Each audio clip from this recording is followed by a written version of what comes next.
Hello and welcome to Climate Check with me, Mary Mwikisa. Now today we are excited to focus on issues to do with the rights of the environment. Did you know that the environment has rights? Just like you and I have rights, the environment too has rights, and you and I are part of the environment, and so this is what we'll be focusing on. I'm excited to bring to your attention that this episode of Climate Check is brought to you courtesy of HIVOS, and of course this is under the Strengthening Respect for Environmental Rights in Zambia, SR4ER project in Zambia for short, and of course they are the sponsors of this program. We'll take a short break. Join me on the other side as I introduce my guests.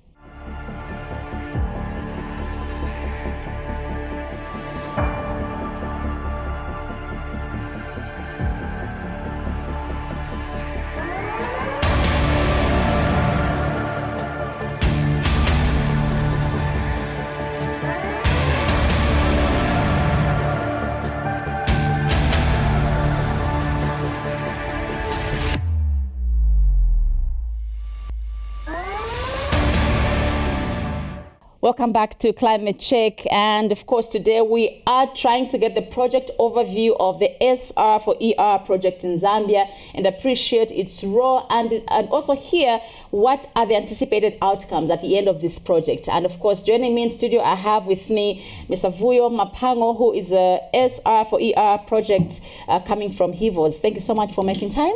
Thank you, Mary. Happy to be here. Thank you so much for making time. And next to him is Mr. Ali Kaunda, who is from the Center for Environment Justice SAGE Project Coordinator. Thank you so much for making time. Thank you, Mary. I'm happy to be here. All right. Now let's first understand, before we even talk about this project, what are environmental rights? Any of you can take it up.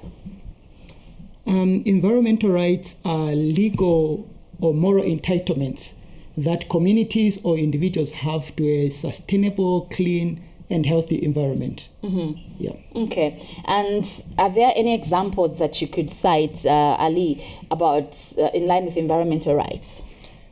Sure. So, as Vuyo has mentioned, when we talk about environmental rights, we are looking at, I love to look at environmental rights as entitlements that we have as basic human rights. Mm-hmm. Okay, so the fact that you are a human being, you have these entitlements to enjoy a clean, safe, and healthy environment. And some of the environmental rights we can talk about are, for instance, the right for you as an individual to take part in decision making when it comes to, for instance, projects that are happening in your area. Mm-hmm. If that project might injure your right to perhaps clean air or mm-hmm. clean water or just a safe environment, you do have the right to actually be part of that decision to ensure that you are not a victim. Mm-hmm. Yeah, so that is just one of the examples I could give, and maybe I can give it a second one. Yes, sure. Okay, so a second example I would give is also a right that for you as a right holder mm-hmm. To also take part in reporting certain violations that are happening in your community. Okay. Yes. So most times we have noticed that people don't know that they have a right. They have that right to and a responsibility to have a clean and safe environment. Okay. And then if the neighbor is polluting, they just think, okay, this neighbor is maybe I can't approach them, mm-hmm. but they actually do have the right to do so. To report. Okay. Yes. So Vuyo, in simple terms, so this, could I be right to say that these are rights which are in line with what I should expect from my environment, and if I harm the environment, I'm harming myself? Yeah. I'm trying to understand it in simple terms. Okay, in simple terms, you can say environmental rights and human rights are highly intertwined. Yeah, you cannot enjoy significantly the right to safe food if your environment is polluted. Okay. Yeah, so whilst you cannot enjoy environmental rights in a place where human rights are not respected. So both go hand in hand. Okay. Yeah. Let's now focus on the SR4ER project. What is it about? The SR4ER project is a project that is, firstly, I must acknowledge, being supported by the European Union. Okay. And also he was in a consortium with Zambia Institute of Environment Management and the Center for Environment Justice.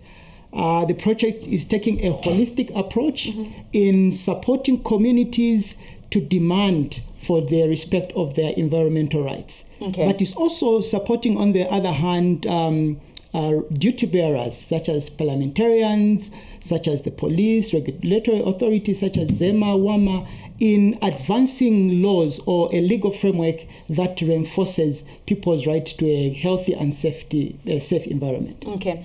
Now, Ali, what is the main focus of this project? What are some of the areas that this project would touch? Okay. So the main areas of focus for this project are to basically empower the community members who we are calling right holders, right? And basically, you being a right holder is the fact that, let me give an example of Zambia. So the fact that you are a Zambian citizen, it means that you are a right holder to enjoy all the benefits environment-wise, yes, that are under the Zambian constitution. Okay. So you being a Zambian, you have the right to enjoy your natural resources, for instance. However, the component of environmental rights come in where we're also trying to focus on how you can enjoy those rights without depleting those resources that are within your environment. Okay. Yes. Are there areas of concern that this project is going to answer? I believe for every activity to happen, there was a gap somewhere. There was something that was identified that needs to be addressed. Yeah, thank you. That's a good question. Currently, we are looking at Zambia is, in terms of production, 13% of our GDP is coming from copper. And of that 13%, 30% is pushing the government budget. Okay. And of our export as a country, 70% is coming from copper. Yes. And on the other hand, if you look at agriculture, 60 to 70%, if I'm not mistaken, are relying on agriculture production. All of this sets the base of the environment. All of this is setting its prominence on the environment, hence the need to protect our environment. If you look at currently, the government is targeting 3 million metric tons of copper by 2031. To achieve such a target, currently, just to give you a context, we are supplying about 800,000 metric tons. And with these 800,000 metric tons, we have had different incidences of water pollution, violation of human rights in places, in mines, in workplaces. We have many cases as a project that we are trying to follow. So we see as a project that achieving this high target requires a safety belt as a country.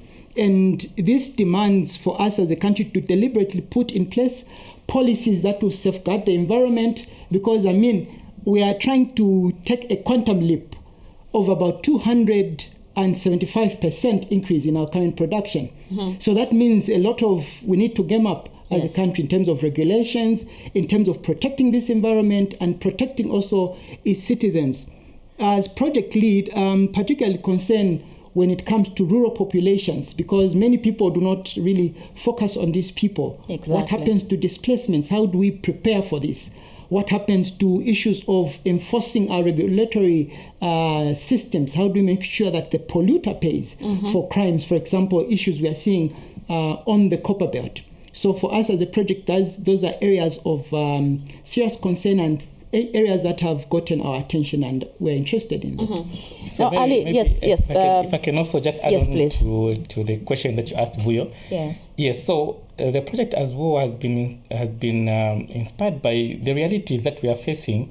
I'll give an example. One of our project areas, which is Serenje, we've had cases where there are community members who were employed by by some company, Okay. mining company, were subjected to some environmental violations. Okay, and then the issue now is that was acknowledged, yes, but then we are noticing that the laws that are existing currently, either they might be weak or are not being enforced thoroughly or correctly. Okay. And then we are seeing we're having cases where others are where it then becomes fatal, so to say. And for us, it's an emergency. So this project of strengthening environmental rights, that's why it comes in. It's important because once the communities understand what the environmental rights are, and they understand also how to uphold their rights and also put government institutions to task, then some of these cases of impunity can be handled. Okay. And I'm glad you spoke about the fact that we are a mining country, if you like, and apart from the targets that we've set for ourselves as a country on what we should achieve in terms of copper production, we are also seeing the opening of new mines, more minerals being discovered in various parts of the country. So there's a lot of interest, especially for the mining sector. How then do you hope that this project will address all these gaps, all these loose ends? Are you taking the approach of empowering the communities with information, or are you taking the approach of engaging mining companies? What is the model? We are taking a holistic model. Okay. On one end, we are training maybe through, for example, through CEJ and another partner, ZM. We are taking the role of training the rights holders, the communities. They are able to flag, they should be able to identify when these rights are violated, when a mining company is spilling water from a tailing dam into a stream, the community members need to be empowered to flag that. For example, we're also training community members on how to negotiate compensation after displacement or maybe after the pollution of their fields, for example, on the copper belt. So we are working on that front. And on the other end, we're also working with policymakers. How do we advance policies that help safeguard respect for environmental rights? Okay. And I'm glad he spoke about what you're doing as CEJ, where you've been working with the communities. So far, what is your assessment of how these mines are operating? I know you've been in the news as CEJ, especially to do with manganese mining in Serenge and many other towns. But what is your general assessment, and how do you think this project will help change the scenario? Okay. So from our assessment, we do understand that even the investors that come to and undertake the mining investments, so to say, we know that they are aware of the Zambian laws. But the issue that we are noticing currently is an issue of impunity, where sometimes we've noticed that mining companies might get away with certain unlawful behavior, if I can call them so. So what CEJ has been doing actually not even just currently, but for quite some time now, is to either expose such acts of impunity, as well as also offer dialogues between the actual affected communities and the companies themselves, because sometimes we get information to say, no, the company wasn't informed. So I'll give an example, Mary. In February, we had an activity with EVOS and ourselves, CEJ, and BBC Media Action as well came on board. It was a collective initiative where we conducted a dialogue in Serenge to bring to task the actual first of all, the duty bearers. By duty bearers, we're talking about the law enforcers in our country. Yes. We had representatives from the Ministry of Mines, also from the Ministry of Health, and also it was so good that we had a representative from the mine itself, a director from the mine, and we had the community members, of which majority were people that were related to the victims from the manganese poisoning from that mine, and we had that civil dialogue. To us, that was a good platform because the mines and the duty bearers had to hear from the community, Exactly. and they also got feedback. So to me, that is progress being made. However, we need to do more, I believe. Indeed, we need to do more.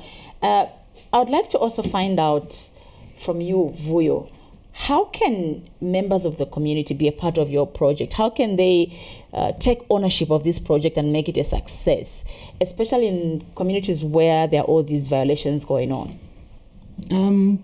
Thank you so much for that question. We are having an open door policy. Okay. Yeah, where we're working, for example, with civil societies on the ground, where we are able to support civil societies that are raising community voices. For example, community voices that are affected, for example, by displacement, community voices that are affected by pollution. We're able to support such programs. Okay. The thing with rural communities, for example, I like rural communities because they are the ones at the forefront of these violations. They are the ones suffering the pollution of their waters. If a person in Lusaka if water in Lusaka is shut down for a week, alternatives can be found maybe through boreholes. But if you're in the village, maybe along the Kafue, and your water supply is polluted, what are the alternatives? If you're a fisherman, for example, depending on fish from the Kafue, and it's dying, the alternatives are very limited. And so we try to see how do we alleviate the position of these rural communities. And so we work with civil society in raising voices of the less privileged in our community. Gentlemen, thank you so much for making time to be on this first episode of a sponsored climate check, sponsored by HIVOS under the Strengthening Respect for Environmental Rights in Zambia, SR4ER project. Thank you so much for giving us the project overview, and looking forward to more engagement. Pleasure. And we wish you all the best. Thank Thank you you so much. All right. This has been Climate Check for this week. But before we go, let's take a look at the National Technical Symposium that took place last week at Mulungushi International Conference Center, and it focused on sustainable agriculture for smallholder farmers in Zambia.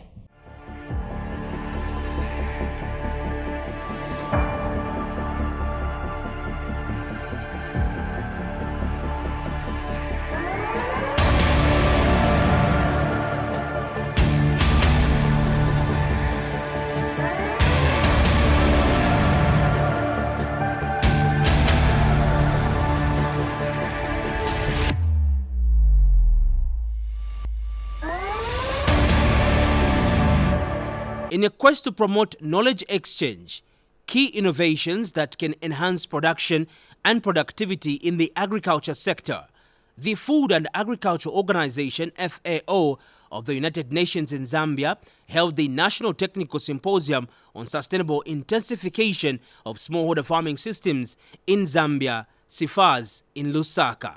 Guest of honor Minister of Agriculture Ruben Mtolo was represented at the symposium by Permanent Secretary for Technical Services John Mulongoti. Suggestions emanating from the discussions will help us improve implementation. It is also an opportunity for our cooperating partners to identify areas that require additional support so that we can increase impact. I wish to thank FAO for organizing this event, which is a demonstration of commitment to promoting knowledge exchange on key innovations that will enhance production and productivity in the agriculture sector. Distinguished ladies and gentlemen, allow me to address a topic that is cardinal in our efforts to transform the agriculture sector in Zambia, and that is sustainable agriculture practices. The FAO country representative in Zambia highlighted the objectives of the symposium.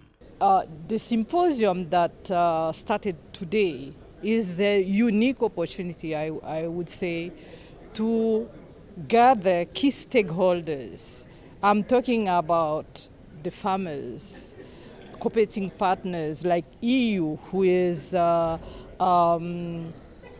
giving funds to Zambia through FAO to implement SIFAS, which is the Sustainable Intensification Smallholder Farmers Project. So we have also the private sector with us today, and we have institutions, academias, the ministries with us today. It's a unique opportunity to discuss about how we can together strengthen the agricultural sector.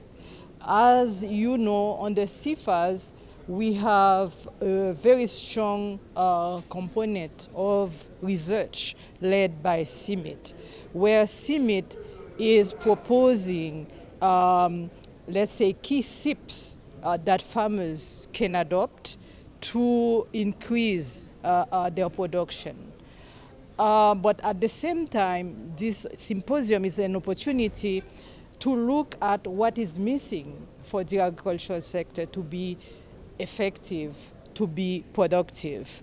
And major stakeholders present at the event expressed the need for strategies that will boost agricultural production in a sustainable way. About smallholder sustainable intensification. So this project, SIFAS, is a research for development project. CIMMYT partners with FAO and the Ministry of Agriculture, and we do on-farm research that leads to technologies that are taken up by promotional camps, and promotional camps scale those technologies to many, many more farmers. In this case, I think our target is 60,000 farmers that we want to reach with those technologies. They're all based on conservation agriculture, which is a cropping system based on minimum soil disturbance, crop residue retention, and crop diversification, so integration of legumes into maize-based farming systems. So this event is important because we have recently released 3 technologies that are around the sustainable intensification. One is meant to be suitable for high rainfall areas in the north. It is based on permanent ridges and permanent raised beds, where farmers can plant under these conditions. Because normally, when you don't have these raised beds, it leads to waterlogging, soil acidification, and other problems. I'm sure most of you this morning you have heard the story about sustainable intensification. It's not only about the seed, but how can we bring the seed with good management practices. That's why a doctor always say that before you take pills 3 times a day, make sure that you eat food first. So it's the same way with the soil. Before you plant the seed, make sure you also feed the soil. And beneficiary farmers of the SIFAS initiative appreciated the gesture. Okulima kwa kudala kai kudala tenzolima chindime chikulu komalomba ni pang'ono zobweza zimachuruka. So bananipunzisa mu program ya SIFAS kalimidwe ka weed control. So pa weed control hii wananiwonza kuti nikamboti mu group yathu tilimo 15 mafolowa farmer bayambwe pili. Yeah. Chifukwa kalina vochitika vake, kalina maplanta, kalina shera, kalina thresher. So vanhu vanyake vakuchita haya ngowachaja ndalama vakunipako ndalama. Then na ulimi wane uliruta mbani pandazi, chifukwa mungalimiranga 7 hectares sono nkwanika kulima 15 hectares. Pa 15 hectares njavingoma pera hiyo. Kwene muli 2 hectares ya soya beans na 1 hectare ya skala. So hapa kakunipa ndalama inanichomene. Hapa ngayambira kakanipa ndalama idoko kwa masono mukwanisa kutika kunipa 200,000. The symposium ended with a call to action on enhancement of innovations that advance sustainable agriculture. Dominic Davis Chifumbe reporting in Lusaka.